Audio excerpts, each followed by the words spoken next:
Hello friends and welcome back to easy way to study. आज हम study करने वाले हैं पास्ट परफेक्ट टेंस की।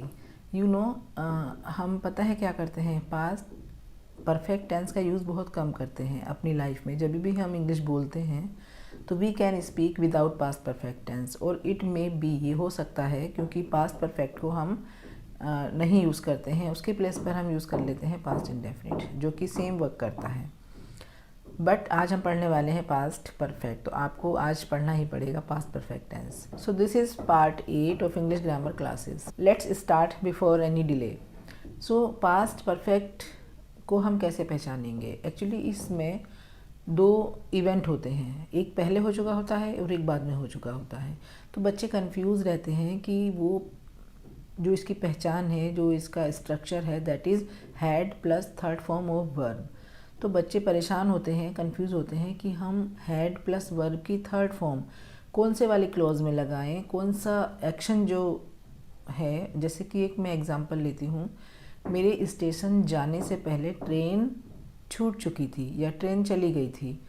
तो पहले मैं स्टेशन पहुँची हूँ या पहले ट्रेन छूट चुकी है, ट्रेन चली गई है? तो इसमें हमें ये पता करना पड़ेगा कि कौन सा जो क्लॉज है या कौन सा जो सेंटेंस है वो ओल्डर वन है, पुराने वाला पास्ट है। दोनों ही पास्ट टेंस है।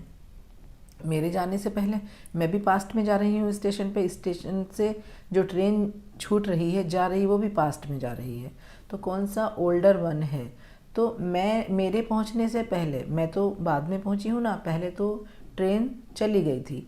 तो ट्रेन हैड लेफ्ट, ट्रेन के साथ हम लगाएंगे जो ओल्डर वन इवेंट है, उसके साथ हम लगाएंगे हैड प्लस वर्ब की थर्ड फॉर्म। तो ये आपके लिए इजी हो जाएगा इस तरह से समझना कि हम किसके साथ हैड प्लस वर्ब की थर्ड फॉर्म लगाएंगे। तो अंडरस्टूड, हम लगाएंगे जो हमारा जो इवेंट है या जो एक्शन है वो पहले हुआ है, पहले वाले पास्ट में हुआ है और दूसरे पास्ट में हम पहुँचे हैं। ठीक है, तो train had left before I arrived the station. The train had left before I arrived at the station, right? और हम कह सकते हैं the train had left before I reached the station। यहाँ दो एक्शन होते हैं, एक पहले हुआ होता है और एक उसके बाद हुआ होता है, जो कि दोनों ही पास्ट में होते हैं। तो हमें एक एक्शन जो ओल्डर वन है, पास्ट ओल्डर वन पास्ट है, उसके साथ हम लगाएंगे हैड प्लस वर्ब की थर्ड फॉर्म, और जो दूसरा सेंटेंस बचा है हमारे पास, मैं पहुंची, उसको बनाएंगे पास्ट इंडेफिनिट में, जो कि हम ऑलरेडी किसी क्लास में पढ़ चुके हैं, पास्ट इंडेफिनिट टेंस।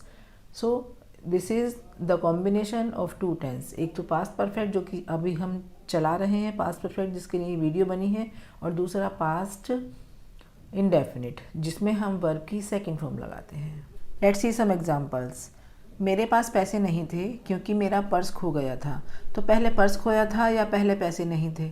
मेरे पास पैसे नहीं थे क्योंकि मेरा पर्स खो गया था। तो पहले तो मैंने पर्स खो दिया था, पहले मेरा पर्स खो गया था।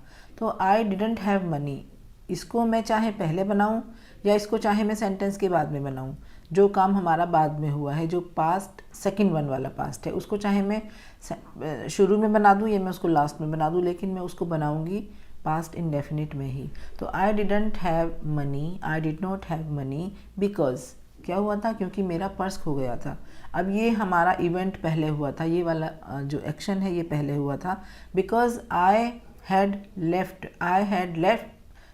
हैव लॉस्ट, खो दिया था, मैंने अपना पर्स खो दिया था या खो गया था, these are same thing. I had lost my purse, I didn't have money because I had lost my purse. मैंने बस कपड़े धूप में डाले ही थे कि बारिश हो गई।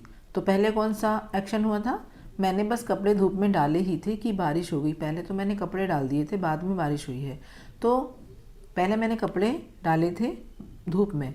आई had hung the clothes under the sun, I had hung the clothes under the sun when it started raining. इसको हम बनाएंगे पास्ट इंडेफिनिट में, when it started raining.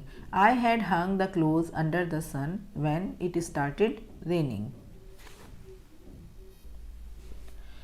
Meeting ख़त्म होने से पहले ही वो रूम से चली गई थी। तो पहले मीटिंग ख़त्म हुई थी या पहले वो रूम से चली गई थी? पहले वो रूम से चली गई थी, क्योंकि मीटिंग ख़त्म होने से पहले ही वो रूम से चली गई थी। She had left the room, she had left the room before the meeting ended, before the meeting ended, she had left the room before the meeting ended, meeting ख़त्म होने से पहले ही। हम बस घर पहुँचे ही थे कि हमने ब्लास्ट की आवाज़ सुनी। हम बस घर पहुँचे ही थे कि हमने ब्लास्ट की आवाज़ सुनी। तो पहले हम घर पहुँचे या पहले हमने ब्लास्ट की आवाज़ सुनी, बम ब्लास्ट की आवाज़ सुनी। पहले हम घर पहुँच गए थे जब हमने आवाज़ सुनी, राइट। तो we had just reached the home, we had just reached the home when we heard the blast. ये भी ज़रूरी नहीं है कि हमेशा दो ही सेंटेंस मिलकर ये टेंस बनेगा, पहले या बाद में लगाकर। कभी कभी हम अकेले भी इस टेंस का यूज़ करते हैं, जैसे कि उसने कभी भी मेरा साथ नहीं दिया था। तो ही हैड, स्ट्रक्चर वही रहेगी सेम, हैड प्लस वर्ब की third form. He had never stood by me, he had never stood by me, तुम मुझे पहले कभी नहीं मिले थे। You had never met me, you had never met me before. उसने अपना काम टाइम पर नहीं किया था। He had not done his work on time, तुम समय पर मेरे पास नहीं आए थे। You hadn't come to me on time, you hadn't come to me on time.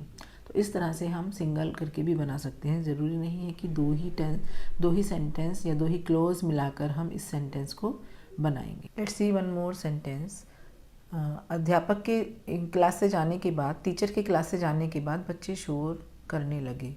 बच्चों ने बहुत शोर किया या करने लगे टीचर की क्लास से जाने के बाद। तो पहला जो एक्शन है वो है कि पहले टीचर गया है क्लास से, तो इसी वाली क्लोज को हम बनाएंगे पास्ट परफेक्ट में।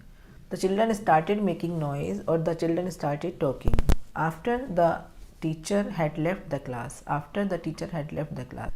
Now this is the end of the video. I hope you understood today's lesson. I hope you have learned something new from this video. If you want to improve your English, please keep watching my videos and keep learning, keep growing. Happy learning. Bye.